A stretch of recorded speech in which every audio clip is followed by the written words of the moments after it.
Gabriel Vera de este lado. El día de hoy les voy a hablar un poco sobre lo que son las teorías de ácidos y bases más populares en la química, ¿ok? Son 4 teorías, ¿vale? Que son las que nos ayudan a explicar, las que se adecúan a las necesidades de un químico, ¿ok? Si bien existen muchas más teorías antes y después, y entre estas teorías, que no necesariamente están mal, sino que también correctamente describen muchas propiedades de entre ácidos y bases, tal vez no son tan utilizadas porque estas son las más simples y las que mejor se adecúan para nuestras necesidades como científicos, como decía al inicio del video, ¿ok?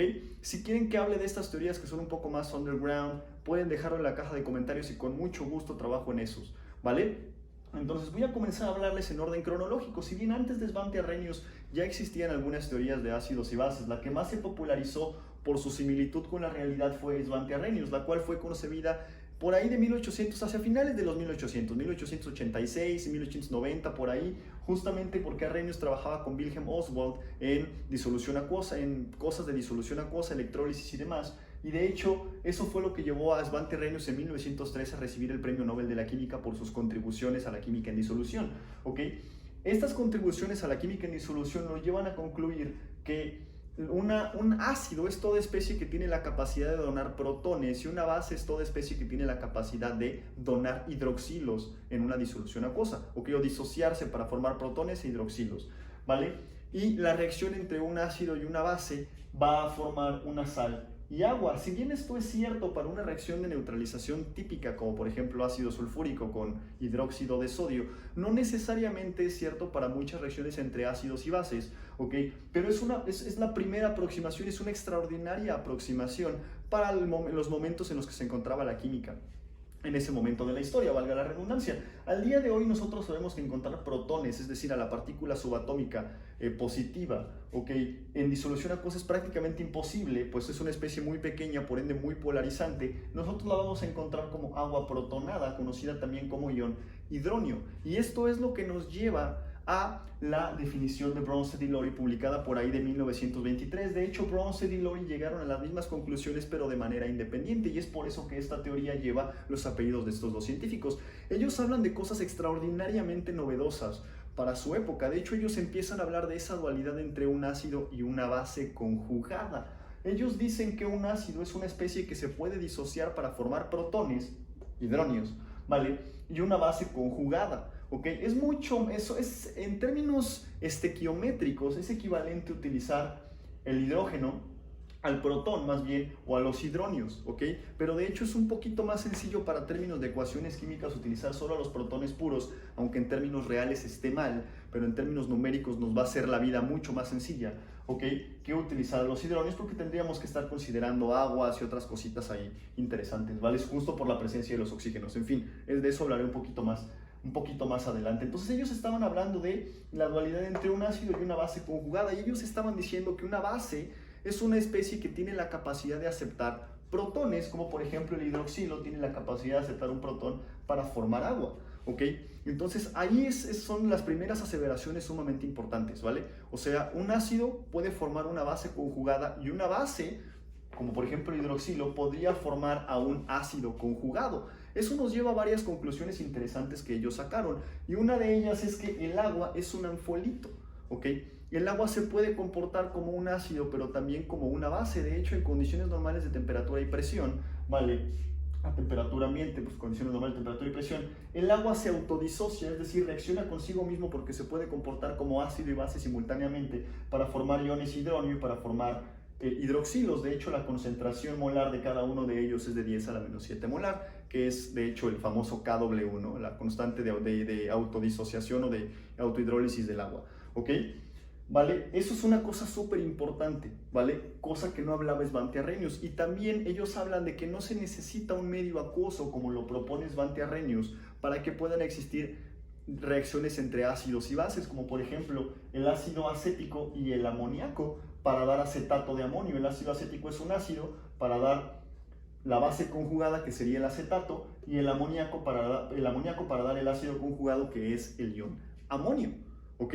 Entonces son cosas súper novedosas. Y justamente por esas mismas épocas, Gilbert Lewis les dice, a ver, espérense tantito, ¿ok? El decir que una especie ácida es aquella que dona protones y que una especie básica es aquella que acepta protones es incorrecto, porque estamos obviando o más bien eliminando una parte muy importante de la química. Y es como decir que un oxidante es toda especie que tiene oxígenos y un reductor es toda especie que tiene hidrógenos, lo cual sabemos que es una mentira. Un oxidante no necesita oxígenos, como por ejemplo el cloro, y un reductor no necesita hidrógenos, como por ejemplo el zinc metálico o casi cualquier metal en estado nativo. ¿Ok? Entonces, Gilbert Lewis propone que una base es toda aquella especie que tiene pares de electrónicos que puede donar, mientras que un ácido es toda aquella especie química que tiene capacidad para aceptar esos pares electrónicos donado por alguna base. Y de hecho, esta definición de ácidos y bases de Lewis es fácilmente utilizada en la química orgánica, justamente para explicar los nucleófilos y los electrófilos y la reactividad. No estamos hablando tal vez de especies que donan protones y aceptan protones, sino que están donando y aceptando pares electrónicos, o como por ejemplo para la formación de este tipo de aductos donde el amoníaco tiene un par libre y el trifluoruro de boro, el boro, tiene un orbital P libre que puede aceptar este par electrónico para formar este aducto, ¿vale? Que es sumamente estable. Entonces, al día de hoy, si bien la teoría de Lewis es la más completa, pues se utiliza para ciertas maneras, para ciertas partes de la química, no para ciertas maneras, para ciertas partes de la química, mientras que la teoría de Bronsted-Lowry, por ejemplo, se utiliza más para la química analítica. De hecho, es la que en 1960, por ahí, Gaston Charlot la utiliza para desarrollar toda la química analítica que conocemos al día de hoy, ¿vale? Con la famosísima ecuación general de Bronsted-Lowry, ¿vale? Que es, tenemos la reacción entre un ácido, una base, para formar a la base conjugada y al ácido conjugado, ¿vale? Y ya como punto final de esta charla sobre ácidos y bases, nosotros también tenemos los ácidos y bases de Pearson, con los cuales se intentan explicar las famosas reacciones de metátesis, es decir, las de doble sustitución, porque hay algunas especies químicas que prefieren estar con otros y no con otras especies químicas, ¿vale? O sea, ¿por qué tienen cierta afinidad entre ciertos grupos y discriminan a otros? Justamente en la teoría de ácidos y bases de Pearson, ellos dicen que existen los ácidos y bases duros y blandos. ¿Y de qué depende la acidez, de que sean blandos o que sean duros? Por ejemplo, de su polarizabilidad, y bueno, ahí está todo, ¿ok? De la carga que tengan estos iones, estos cationes o aniones, ¿vale? De su electronegatividad y de su radio. Al final del día, prácticamente algunas son consecuencias de las otras. Yo lo voy a resumir en términos de tamaño y carga. Es decir, un ácido duro es aquel que es sumamente cargado, por ejemplo positivo, ¿ok? Y es muy pequeño, eso es un ácido duro, mientras que un ácido blando es una especie positiva, ¿ok? Porque puede aceptar pares de electrones, retomando un poco lo de Lewis, ¿vale? Pero no necesariamente está tan cargado como por ejemplo, y no estamos hablando de un elemento muy pequeño como por ejemplo el litio. El litio positivo, el ion litio 1+, podríamos decir que es un ácido duro porque es un átomo muy pequeño, y por ejemplo el catión talio más 1 tal vez no sea un ácido, bueno, evidentemente no es un ácido tan duro como lo es el litio, porque es mucho más grande, ¿vale? Entonces podríamos decir que el talio más 1 es un ácido blando en comparación con el litio más 1, y por ejemplo el talio más 3 es un ácido duro en comparación con el talio más 1, ¿vale? Y al respecto de las bases retomando la definición de Lewis, son especies que pueden donar pares electrónicos. Pues vamos a estar hablando de especies neutras o especies negativas. Específicamente de las especies negativas, una base dura es aquella que tiene una carga relativamente baja en valor absoluto, o sea, por ejemplo, -1 y -2, ¿ok? Y tienen tamaños o radios iónicos pequeños, ¿ok? Como por ejemplo un fluoruro, ¿vamos? Eso sería una base dura. Ahora, al respecto de las bases blandas, una base blanda es aquella que tiene un radio iónico mucho más grande, ¿ok? Y por ende, una carga mucho mayor, como por ejemplo podría ser a lo mejor sulfuro 2-, por ejemplo, o alguno selenuro 2-, ¿vale? Cada uno de ellos es cada vez más grande, más polarizable y por ende más blando. Eso es en términos de carga y radio atómico. Si les gusta verlos en términos de polarizabilidad, las especies duras son poco polarizables, es decir, su densidad electrónica es muy compacta, y las especies blandas son mucho más polarizables, es decir, su densidad electrónica es fácilmente deformable ante la presencia de un campo eléctrico externo, lo que se traduce en que su densidad electrónica es mucho menos compacta, ¿ok?